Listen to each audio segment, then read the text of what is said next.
kadagmang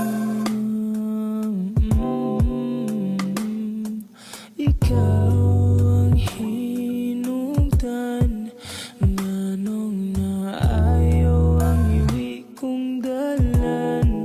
Ni mo ran ako nabati ang taong dili peke, pag-aksa ko nimo kabainte og pagunit ako si